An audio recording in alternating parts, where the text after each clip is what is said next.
apa yang akan kita buat untuk micro teaching, itu dulu kita temukan.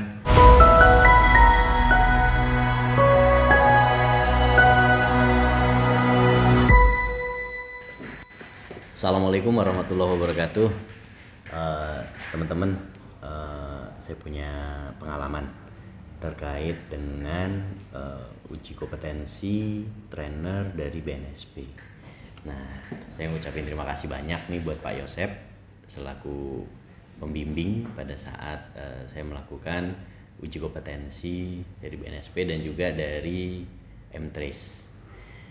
Dan ini saya punya tips bagaimana sih supaya uji kompetensi kita pada saat nanti di asesi atau di depan asesor tuh kita bisa lulus gitu ya, atau bisa lancar lah, minimal lah seperti itu. Nah, kita juga harus tahu bahwa tugas daripada trainer itu ada berbagai macam gitu ya. Ada 9 unit kompetensi yang harus diselesaikan. Mulai dari mengidentifikasi standar kompetensi dan kualifikasi kerja, kemudian merencanakan penyajian materi pelatihan kerja, kemudian melaksanakan pelatihan tatap muka, kemudian juga menerapkan keamanan, kesehatan, dan keselamatan kerja atau K3, kemudian melakukan komunikasi di tempat kerja, kemudian mengelola bahan pelatihan kerja, mengelola peralatan pelatihan kerja, memelihara fasilitas pelatihan kerja, dan menilai kemajuan kompetensi peserta pelatihan secara individu. Dan ini memang harus diselesaikan dalam bentuk portofolio, dan alhamdulillah Pak Yosep kemarin membantu bimbingan terkait hal itu.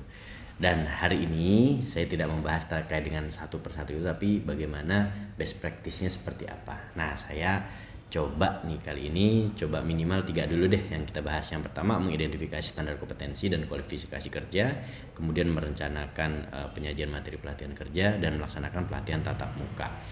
Nah, langkah yang pertama yaitu kita harus tahu SKKNI apa yang akan kita gunakan. Kita harus mencari dulu SKKNI. Kemudian dari SKKNI tersebut kita akan melihat unit kompetensi dan membuat matrik pelatihan kerja. Nah, hari ini saya coba membuat terkait dengan SKKNI yang berhubungan dengan kebakaran. Nah, yang berhubungan dengan kebakaran itu apa aja nih? Nah, itu kan kita juga harus tahu gitu ya. Dan saya menggunakan SKKNI 127 2015. Oke, 127 2015. Kita lihat ya SKKNI tersebut. 127 2015. Apa sih bahan yang akan kita gunakan? Nah, saya akan gunakan SKKNI 127 2015. Boleh sih SKKNI yang lain gitu kan. Nah, kebetulan karena saya berhubungan dengan Damkar, banyak ya, bisa SKKNI 2019 038 atau SKKNI 2015 127. Nah, kita lihat kalau SKKNI 2019 038 ini terkait dengan K3 ya, terkait dengan K3. Nah, saya tidak menggunakan ini, tapi saya menggunakan contohnya menggunakan ini, yaitu SKKNI 127 tahun 2015. Ini SKKNI-nya kita sudah dapat. Nah, kemudian selanjutnya langkah berikutnya adalah bagaimana kita mencari unit kompetensi. Nah, kita scroll ke bawah. Ya, mau dibaca-baca dulu boleh, cuman kok kayaknya banyak ya gitu kan ya. Oke lah, kita best practice-nya saja. Nah, kemudian kita scroll ke bawah, kita cari unit-unitnya. Contoh terkait dengan daftar unit kompetensi, mulai menerapkan K3, kemudian menerapkan komunikasi di tempat kerja, menganalisa bahaya kebakaran, melakukan pemeriksaan ketidaksesuaian, melakukan pemeriksaan kondisi sistem proteksi kebakaran aktif atau pasif bangunan gedung, kemudian membuat laporan kajian teknis sistem proteksi kebakaran. Nah, saya akan mencoba mengambil terkait dengan SKKNI yang 127 ini dengan unit kompetensi 5, yaitu yang saya ambil adalah ini. Ini ya yang kita ambil. Nih, yang ini, melakukan pemeriksaan kondisi sistem proteksi kebakaran aktif ataupun pasif. Kita cari SKKNI nomor ini. Nah, kita cari nomor ini, kita copy, kemudian kita masukkan ke sini, kita search dan ketemu. Oke, kita lihat ini. Dan ini adalah SKKNI yang akan kita gunakan. Nah, kalau teman-teman lihat, ini SKKNI-nya sudah ada, melakukan pemeriksaan kondisi sistem proteksi kebakaran aktif ataupun pasif bangunan gedung. Jadi 2 langkah. Yang pertama SKKNI kita sudah dapat, kemudian unit kompetensinya juga kita sudah temukan. Nah, selanjutnya apa? Selanjutnya adalah kita akan membuat terkait dengan matriks pelatihan kerja. Nah, membuat matriks pelatihan kerja. Nah, membuat matriks pelatihan kerja itu apa saja? Nah, kita buka matriks pelatihan kerja. Kita lihat di sini. Ini saya ambil ini tugas contoh matriks pelatihan kerja. Nah, cara buatnya seperti apa untuk matriks pelatihan kerja ini? Nah, kita lihat bagaimana cara membuat matriks pelatihan kerja. Oh iya, untuk semua dokumen itu baiknya adalah diberikan kop surat. Nah, kebetulan saya menggunakan kop suratnya Edudamkar. Nah, karena Edudamkar ini merupakan sebuah lembaga yang sudah resmi dan sudah diresmikan juga dengan ada izinnya. Nah, ini Edudamkar di bawah PT Edudamkar Smart Indonesia, di mana Edudamkar ini bisa bergerak di bidang pelatihan maupun di bidang lainnya, tapi akan fokus di bidang pelatihan. Nah, ini makanya saya berani untuk menggunakan logo atau menggunakan kop suratnya Edudamkar. Oke. Nah, kita lanjut di matriks pelatihan kerja. Yang pertama, kita sudah punya form matriks pelatihan kerja seperti ini. Ini yang kemarin di share oleh Pak Yosef, dan ini saya gunakan template-nya seperti ini. Teman-teman juga bisa menggunakan ini untuk sebagai template supaya lebih mudah saja.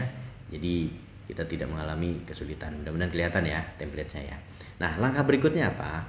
Langkah berikutnya adalah ketika kita sudah tahu terkait dengan kode unit yang akan kita gunakan, maka kita masukkan semua yang ada di sini, mulai dari kode unit, kemudian judul unit, kemudian elemen kompetensi, kemudian kriteria unjuk kerja.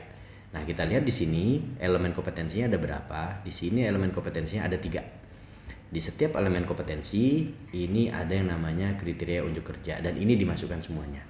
Nah, caranya gimana? Caranya, langkah pertama adalah kita lihat ke matriks kembali, apa judul unit kompetensi. Nah, kita ambil di sini. Judul unit kompetensi adalah ini, melakukan pemeriksaan sistem proteksi kebakaran aktif dan atau pasif pada bangunan gedung. Kita masukkan di sini. Ya. Nah, kita masukkan di sini, kita kopikan saja. Kemudian kita masukkan juga kode unitnya. Nah, ini kode unitnya juga sudah ada. Kita masukkan di sini. Boleh nggak sih kalau pakai yang lainnya? Boleh. Yang penting teman-teman memahami dan juga mengetahui. Nah, selanjutnya apa?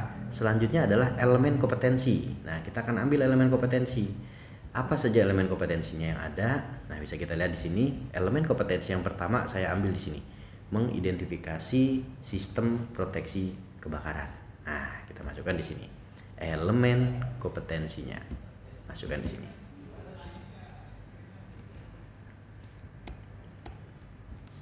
Mengidentifikasi sistem proteksi kebakaran terpasang.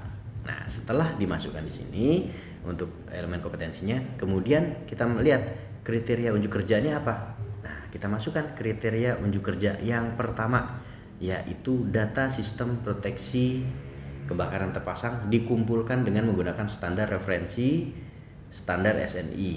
Nah, kita lihat di sini SNI apa nih? Ya, monggo, entah itu SNI detektor, alarm, dan lain sebagainya. Kita masukkan di sini. Ya, sudah masuk di sini. Lalu apa yang harus dilakukan untuk isian-isian terkait dengan indikator kerja, materi, metode, media, bahan, peralatan, dan sumber belajar.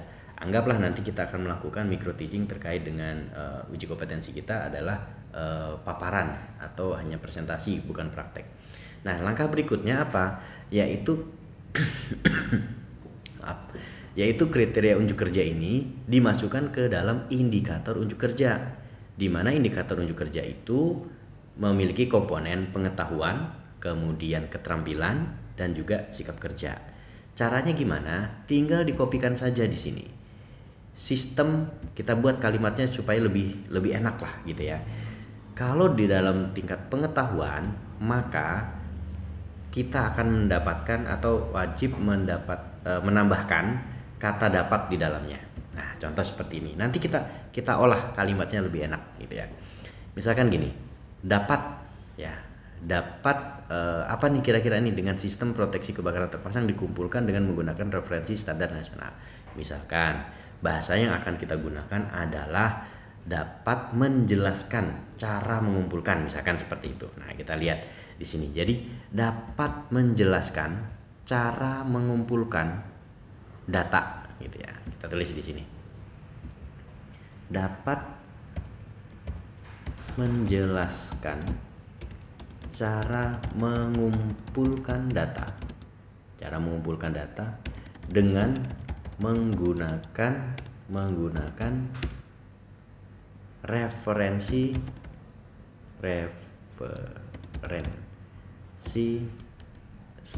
standar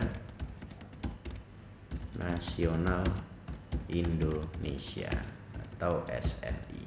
Nah, ini contohnya seperti ini. Jadi di sini sudah jelas nih, menjelaskan cara mengumpulkan data dan dengan menggunakan referensi standar nasional Indonesia. Lalu kita bergeser, apa sih materinya? Nah, materi ini monggo terserah, mau dikasih judul apa? Bebas materinya, mau dikasih judul apa? Misalkan mau judulnya ya kira-kira cocok lah judul materi tersebut. Nah, misalkan judul materinya misalkan nih, saya kopikan saja nih di sini nih. Ya, di sini misalkan mengumpulkan. Ya, di sini kita lihat judul materinya adalah mengumpulkan data dengan menggunakan referensi standar nasional Indonesia atau SNI, atau menghimpun data sesuai dengan SNI, misalkan seperti itu.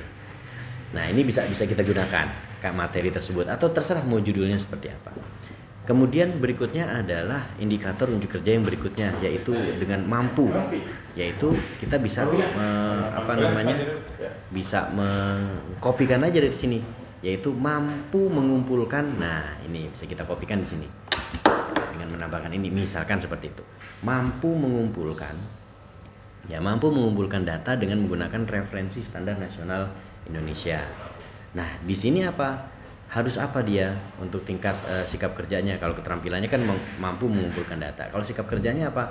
Yaitu teliti dan cekatan. Nah, teliti dan cekatan. Nah, kita lihat berikutnya, yaitu keterampilannya apa? Yaitu materinya apa yang akan kita berikan. Nah, untuk materinya, monggo judulnya apa saja, silakan aja. Ya, misalkan terkait dengan data, maka kita misalkan copy dulu di sini deh. Ya. Nah, kita copy. Contoh, ini namanya contoh nih, data.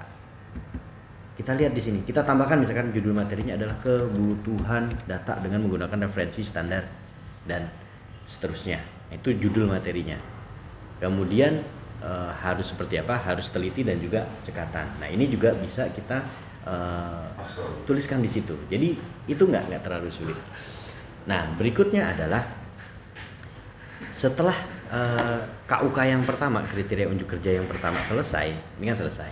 Kita lanjut ke KUK yang kedua, yaitu data pengujian dan pemeliharaan. Sama, langkahnya juga sama seperti itu. Kita masukkan di sini, ya kita masukkan di sini. Masukkan di sini data pengujian, pemeliharaan dan perawatan. Nah, tinggal kita pindahkan lagi ke sini nih. Dapat, misalkan di sini, dapat mengumpulkan data pengujian, pemeliharaan dan perawatan, misalkan begitu. Kita ambil aja di sini. Dapat mengumpulkan. Nah, misalkan itu. Materinya apa? Ya, materinya misalkan tentang pengujian, pemeliharaan, perawatan sistem proteksi kebakaran. Nah, misalkan seperti itu. Kita ambil aja begini. Contoh. Oke, ini contoh misalkan. Ini judul materinya nanti. Kemudian apa lagi? Mampu, misalkan yang tingkat keterampilan gitu, misalkan itu kan. Mampu melakukan pengujian. Nah, misalkan gitu.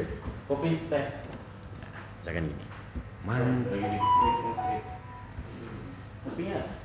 Mampu melakukan. Nah, gini misalkan seperti ini.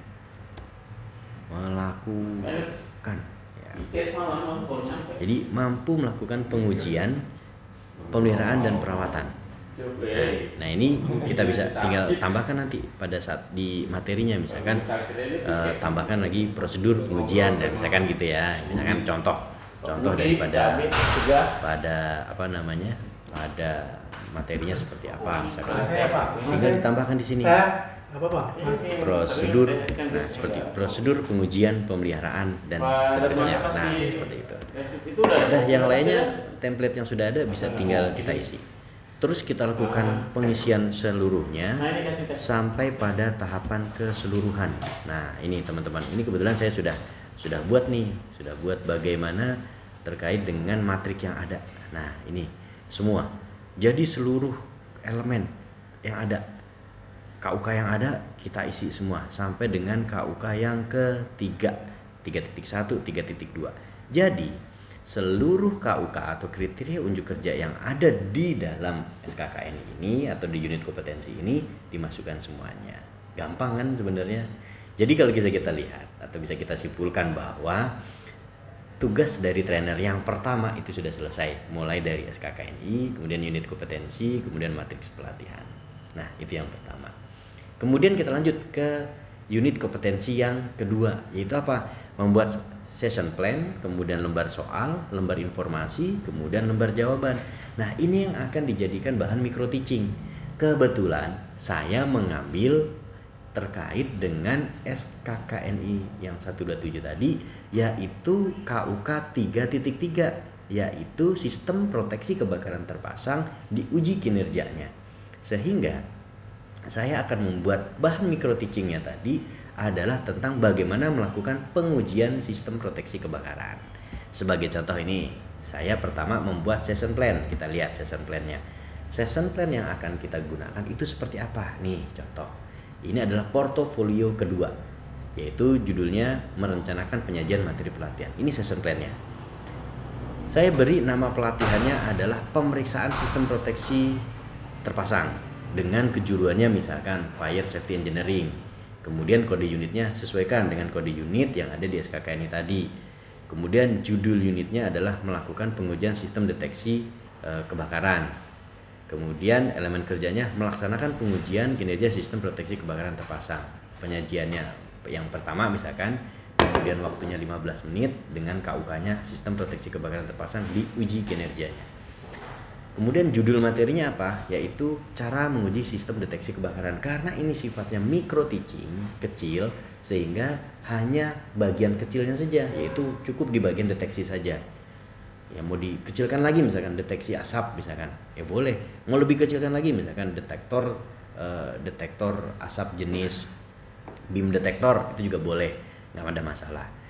Nah kemudian juga ditulis juga tujuan instruksional seperti apa. Setelah mengikuti pelatihan ini, peserta dapat yang pertama menjelaskan sistem deteksi kebakaran pada bangunan gedung, menjelaskan jenis-jenis dan sebagainya. Nah, metode ceramahnya, metode mengajarnya seperti apa, ceramah tanya jawab, alat peraganya seperti apa, kemudian laptop, pointer dan itu kebutuhannya apa, kemudian persiapannya apa, mulai dari kelas, materi, mental dan fisik kita juga harus siap.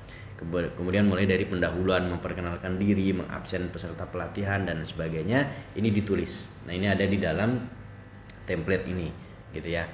Nah kemudian sub pokok bahasan ini tergantung dari pengembangan kita, mau apa dulu nih. Misalkan dasar hukum sistem deteksi kebakaran, kita masukkan di situ dasar hukumnya, di slide berapa nanti akan tayang. Kemudian pengertiannya, jenis detektor itu apa, di slide berapa akan tayang, waktunya berapa menit kita akan memaparkan itu. Kemudian bagaimana pengujiannya itu seperti apa, termasuk ke dalam kesimpulan, kemudian aplikasinya, kemudian evaluasinya, kemudian tugas tambahan, kemudian pemberesan kelas. Ini kita lakukan sebelum kita melakukan training. Ini tugas yang pertama. Oke, kelihatan kan ya? Itu ya, tadi saya lupa membesarkan. Kemudian selanjutnya apa? Yaitu kita buat lembar informasi. Lembar informasi itu bisa dikatakan itu adalah modul latihan kita nih, modul pengajaran kita itu seperti apa.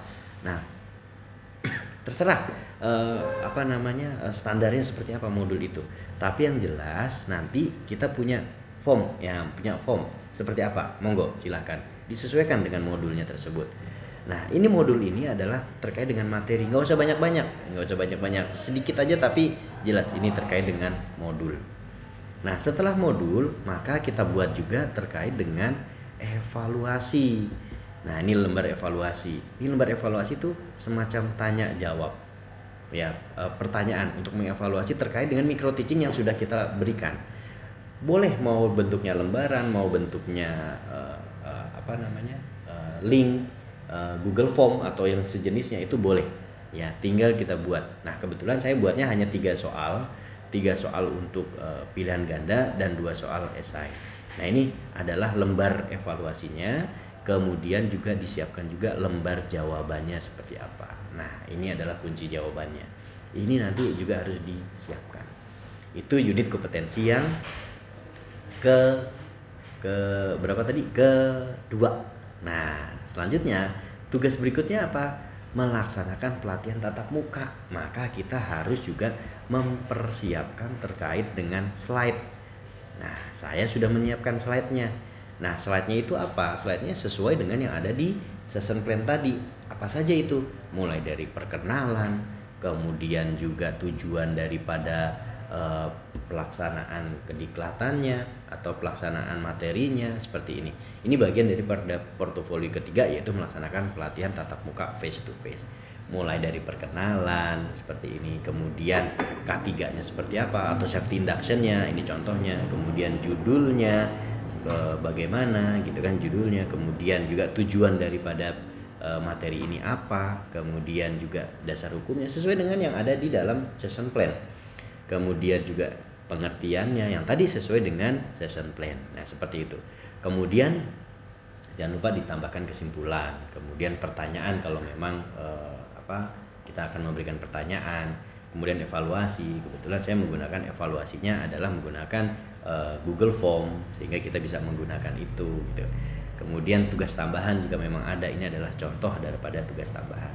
Dan terakhir selesai dari terkait dengan materi kita tadi, micro teachingnya tadi. Nah, ini adalah bagaimana kita melakukan tugas menyelesaikan tugas portofolio unit 1, 2, dan 3. Ya, mungkin kalau saya kurang-kurang mohon dimaklumi, ya saya juga baru belajar terkait dengan kemarin, tapi ini adalah pengalaman saya. Dan kemarin alhamdulillah pada saat ASESI juga diberikan kemudahan oleh Allah Subhanahu wa taala, sehingga tidak terlalu banyak pertanyaan dan kita lebih banyak berdiskusi. Yang penting nggak usah tegang, nggak usah bingung mau seperti apa. Kalau boleh kasih tip, yaitu kita bayangkan kita ini sedang akan melakukan sebuah training. Nah, training itu apa saja yang harus dipersiapkan mulai dari unit 1 sampai dengan unit 9, kompetensi unit 1 sampai dengan 9. Insya Allah itu akan lancar. Tips berikutnya adalah apa yang akan kita buat untuk micro teaching, itu dulu kita temukan, baru dibalik cari SKKNI-nya. Itu adalah tips saya. Oke, mudah-mudahan ini bermanfaat. Assalamualaikum warahmatullahi wabarakatuh.